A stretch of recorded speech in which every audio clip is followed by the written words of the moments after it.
May 18, 1953. The skies over North Korea are a deadly arena known as MiG Alley. A lone American pilot in his F-86 Sabre is outnumbered, facing a swarm of enemy MiG-15s. Bullets rip through the air. One wrong move, and it's over, but this pilot doesn't flinch. In a single day, he downs 3 enemy jets, pushing his total to 16 victories. He's not just an ace, he's the top American ace of the Korean War. His name, Captain Joseph C. McConnell Jr. But here's the twist that will break your heart. This hero, who cheated death countless times in combat, would meet his end not in enemy skies, but back home in a tragic accident that shocked the nation. Stick with me as we dive into the incredible, gut-wrenching story of Joe McConnell, the man who became America's first triple-jet ace. If you're into tales of courage, close calls, and the human cost of war, hit that like button now and subscribe for more epic aviation histories. Let's roll. Born on January 30, 1922, in the quaint town of Dover, New Hampshire, Joseph Christopher McConnell Jr. entered a world far removed from the thunder of jet engines. Dover was a mill town, nestled along the Cocheco River, where life moved at the pace of New England seasons, slow, steady, and grounded. But young Joe, he had his head in the clouds from the start. Friends and family recall him as a boy obsessed with flight. While other kids played stickball, Joe built model airplanes, dreaming of soaring like the birds he watched from his backyard. What drove this passion? Maybe it was the stories of World War I aces like Eddie Rickenbacker that filled the newspapers, or perhaps the sight of barnstormers buzzing over rural fairs. Whatever it was, Joe's eyes were always skyward, yearning for adventure beyond the horizon. But dreams don't pay the bills, and with the Great Depression lingering, Joe knew he had to act. At just 18, on October 15, 1940, he enlisted in the U.S. Army. Not as a pilot, not yet, but in the medical corps. Picture this: a wide-eyed kid from Dover suddenly thrust into the disciplined world of military life. He served honorably, learning the ropes of service, but his heart wasn't in bandages and bedpans. The skies called louder than ever, especially as storm clouds gathered over Europe and Asia. By 1941, America was at war, and Joe wanted in on the action. Think about that for a second. Here's a young man, full of ambition, but the path to his dream isn't straight. It's a reminder that heroes aren't born, they're forged through patience and persistence. Joe could have given up, but he didn't. Instead, he bided his time, waiting for his shot. In 1943, as World War II raged, Joe finally got his break. He entered the U.S. Army Air Force's Aviation Cadet Program. Excitement must have coursed through his veins, pilot training at last. But fate had other plans. The military needed navigators more than pilots at that moment. So, Joe was rerouted to navigator school. Can you imagine the disappointment? Years of dreaming, only to be told, not yet. Yet, Joe excelled. He was commissioned a second lieutenant and earned his navigator wings on September 18, 1944. Next came training on the mighty Consolidated B-2 for Liberator, the heavy bomber that was pounding Axis targets across Europe. In January 1945, Joe joined the 448th Bomber Group in England. The 448th was part of the 8th Air Force, flying from RAF Seething in Norfolk. These were grueling missions, long hauls over enemy territory, flak exploding like fireworks, Luftwaffe fighters swarming like angry hornets. Official records once claimed Joe flew 60 combat missions, but recent research by historians at StorySoft for 148th Com paints a different picture, fewer than that, perhaps due to the war winding down.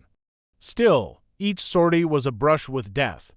B-24s were tough birds, but they took heavy losses. Joe navigated through storms, enemy fire, and the constant fear of getting lost over hostile lands.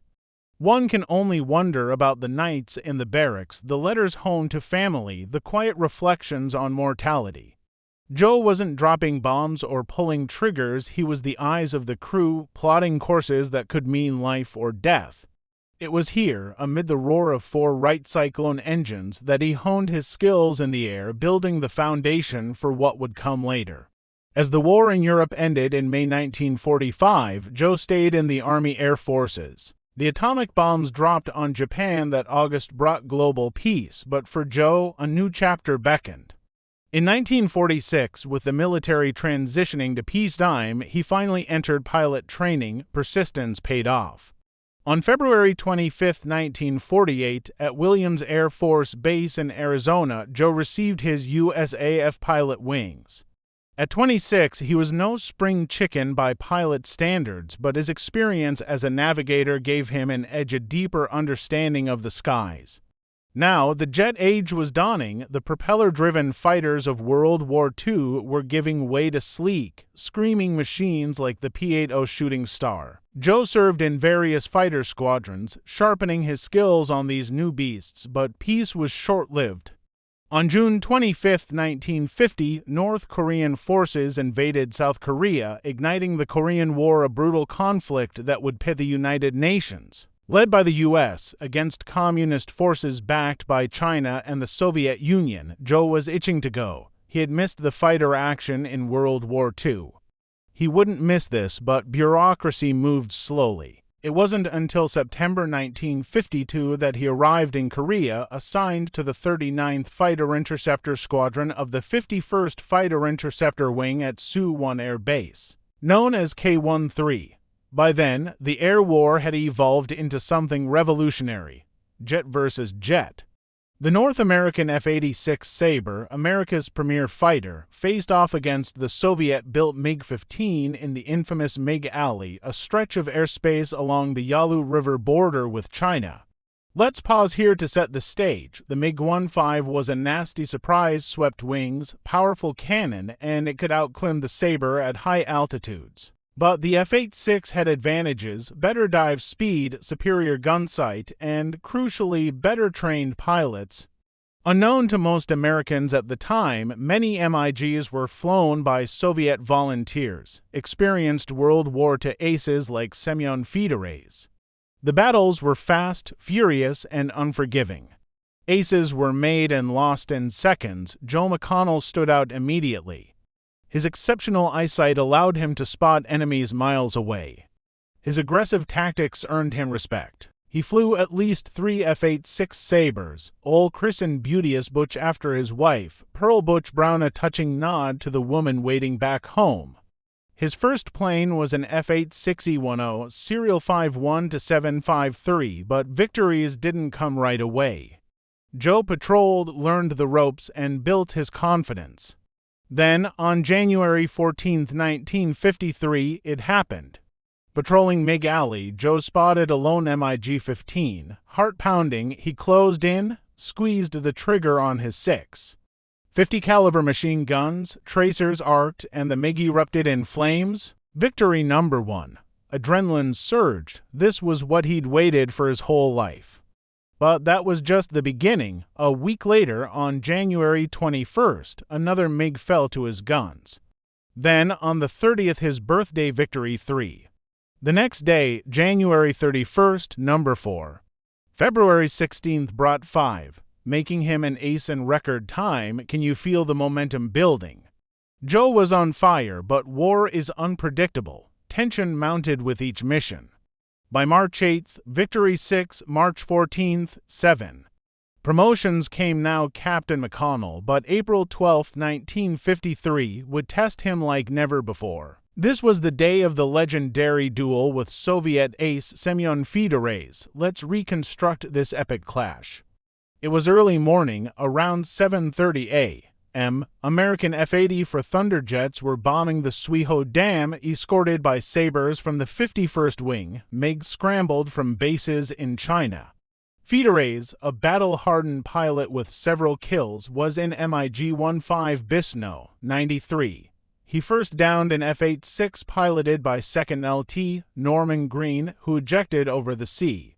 Then Fedorets spotted another threat, but for Sabres from Joe's squadron dove in. Led by McConnell in F-86 F-15, serial 511-971, Fedorets' wingman warned him, but it was too late. McConnell closed, firing bursts that riddled Fedorets' cockpit, shattering instruments and filling it with smoke. Fedorets broke right, evading wildly, then fired back blindly at close range 100 to 300 meters. His 37mm cannon struck home, blasting a hole in McConnell's right-wing root. Joe's Sabre shuddered, controls sluggish, smoke trailing. He overshot, barrel rolled to reposition, and unleashed a deadly burst into Fedorets' MiG. The enemy jet disintegrated Victory 8 for Joe, but his own plane was dying, engine power faded, radio out. He nursed it south toward the Yellow Sea, then ejected, splashed down in freezing waters.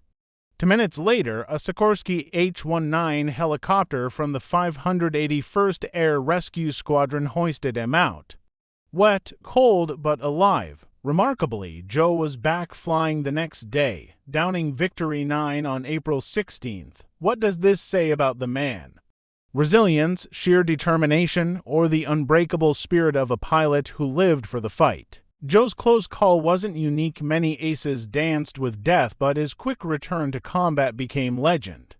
The kills kept coming. April 24th, 10, double ace. May 13th, 11. May 15th, 12. May 16th, 13, then the crescendo. May 18th, 1953, Joe's final combat day. 2 sorties, in the morning, leading to Sabres against 28 MiGs. Odds, insane, but Joe attacked, downing one, damaging another. Then, seeing his wingman in peril, he ignored fire on himself to blast the pursuing MiG. 2 kills that morning, 14 and 15, triple ace. Afternoon sortie, more MiGs. Joe pounced, downing his 16th. In one day, 3 victories, he was untouchable. But higher-ups knew the risk. Joe appeared on Groucho Marx's You Bet Your Life in February 1954, charming audiences with his humility. He emphasized teamwork. It's the teamwork that counts. The lone wolf stuff is out.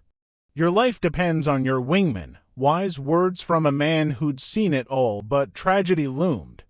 In 1954, Joe was assigned to test the new F-86 Sabre, a beefed-up version for nuclear strikes. On August 25th, at Edwards Air Force Base, he took up the 5th production model, Serial 52-1981. During aerobatics, controls failed, a bolt improperly installed in the horizontal stabilizer. Joe reported issues, tried for the dry lake bed landing. At 500 feet, he ejected. But the parachute didn't deploy in time. Crash. Instant death at 3. Major Chuck Yeager, the sound barrier breaker, investigated. He replicated the fault at higher altitude, confirming Joe had no chance. Buried at Victor Valley Memorial Park in Victorville, beside Butch, who never remarried and passed in 2008. Joe's legacy endures. The 1955 film The McConnell Story, starring Alan Ladd and June Allison, dramatized his life. Charles Coombs' 1959 book Sabre Jet Ace inspired young readers. He's remembered as the first triple jet-on-jet ace, top scorer in a war that claimed many. Joseph McConnell's story isn't just about kills, it's about dreams deferred, courage found, and lives touched. In an era of Cold War shadows, he shone bright. As we reflect, remember, heroes like Joe remind us of the human spirit's soar. Thanks for watching. Share your thoughts below. What's your favorite ace story? Subscribe for more. Until next time, keep looking up.